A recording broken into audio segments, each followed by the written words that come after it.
Programme du cycle 2, novembre 2018. Volet 1. Les spécificités du cycle des apprentissages fondamentaux. Apprendre à l'école, c'est interroger le monde. C'est aussi acquérir des langages spécifiques, acquisitions pour lesquelles le simple fait de grandir ne suffit pas. Le cycle 2 couvre la période du CP au CE2, offrant ainsi la durée et la cohérence nécessaires pour des apprentissages progressifs et exigeants. Au cycle 2, tous les enseignements interrogent le monde. La maîtrise des langages, et notamment de la langue française, est centrale. Au cycle 2, l'acquisition des savoirs fondamentaux, lire, écrire, compter, respecter autrui, est la priorité. L'enseignement doit être particulièrement structuré et explicite. Il s'agit de donner du sens aux apprentissages, mais il faut aussi les envisager dans leur progressivité. Les enfants qui arrivent au cycle 2 sont très différents entre eux. Ils ont grandi et ont appris dans des contextes familiaux et scolaires divers qui influencent fortement les apprentissages et leur rythme. La classe s'organise donc autour de reprises constantes des connaissances en cours d'acquisition et d'une différenciation des apprentissages. Il s'agit aussi de prendre en compte les besoins éducatifs particuliers de certains élèves allophones nouvellement arrivés, en situation de handicap, éprouvant des difficultés importantes à entrer dans l'écrit, entrant nouvellement à l'école, etc., qui nécessitent des aménagements pédagogiques appropriés. Au cycle 2, le sens et l'automatisation se construisent simultanément.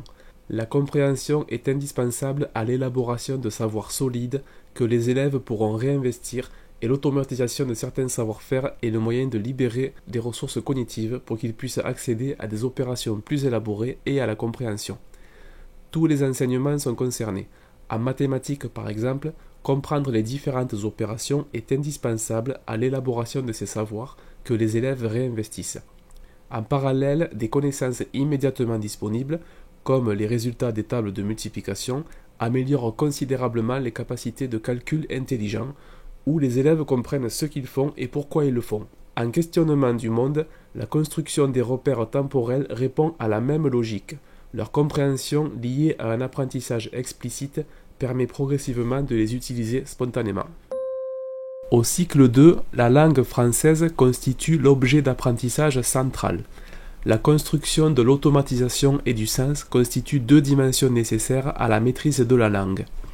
La maîtrise de l'ensemble des correspondances graphèmes-phonèmes, qui va des lettres ou groupes de lettres vers les sons et réciproquement, est un enjeu essentiel de l'apprentissage du français. La lecture fluide, qui doit être acquise au CP, est la condition indispensable à la bonne compréhension des textes. Le travail de lecture est constamment mené en lien avec l'écriture et progressivement avec le vocabulaire, la grammaire et l'orthographe. La langue est un outil au service de tous les apprentissages. La polyvalence des professeurs permet de favoriser les croisements entre les domaines d'enseignement avec des retours réguliers sur les apprentissages fondamentaux. Elle permet d'élaborer des projets où les élèves s'emparent de la langue française comme outil de communication, d'abord à l'oral puis à l'écrit, avec de véritables destinataires en rendant compte de visites, d'expériences, de recherches. Au cycle 2, on articule le concret et l'abstrait. Observer et agir, manipuler, expérimenter, toutes ces activités mènent à la représentation, qu'elle soit analogique, dessin, image, schématisation, ou symbolique, abstraite, nombre, concept. Au cycle 2, l'oral et l'écrit sont en décalage important. Ce qu'un élève est capable de comprendre et de produire à l'oral est d'un niveau très supérieur à ce qu'il est capable de comprendre et de produire à l'écrit. Mais l'oral et l'écrit sont très liés et, dès le CP, les élèves ont accès à des écrits en production et en lecture.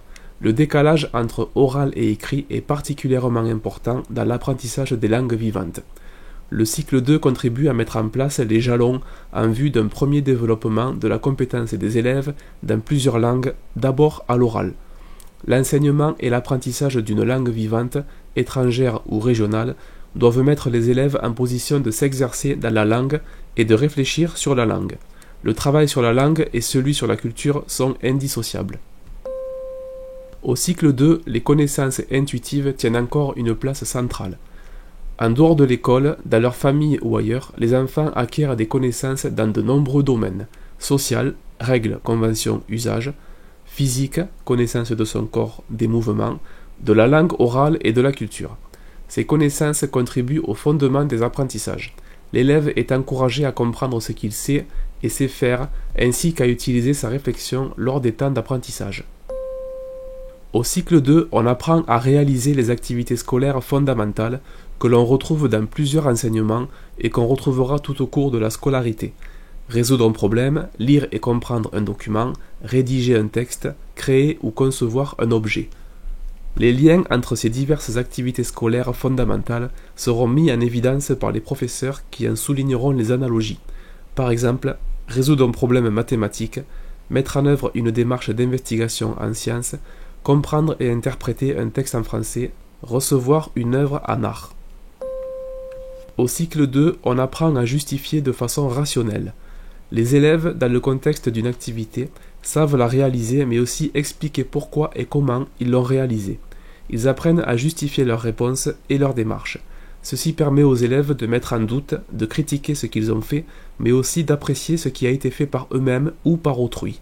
L'éducation aux médias et à l'information permet de préparer l'exercice du jugement et de développer l'esprit critique.